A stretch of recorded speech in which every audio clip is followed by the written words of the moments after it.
आमदार किशोर जोरगेवार यांनी स्वर्गीय अम्माचा आशीर्वाद घेत सकाळी 10 वाजता पटेल हायस्कूल येथील मतदान केंद्रावर जात सहपरिवार मतदान केले।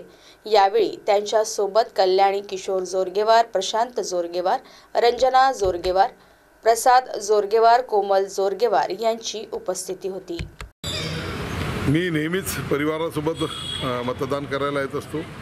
मी भारतीय जनता पार्टी महायुतीचा उमेदवार म्हणून 100% 101% आश्वस्त आहे। एक मोठा विजय भारतीय जनता पार्टीला या ठिकाणी मिळणार आहे।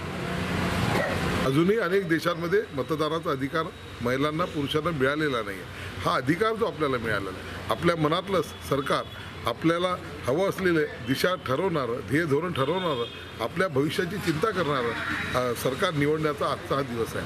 म्हणून आजच्या या दिवशी सर्वांनी 100% मतदानाला जात हे राष्ट्रीय कर्तव्य पार पाडलंच पाहिजे अशी मी सगळ्यांना आवाहन करतो। चंद्रपूरची जनता नेहमीच राष्ट्रवादी विचारसरणीच्या बाजूने राहिलेली आहे, विकासाच्या बाजूने राहिलेली, प्रगतीच्या बाजूने राहिलेली, एकतेच्या बाजूने राहिलेली।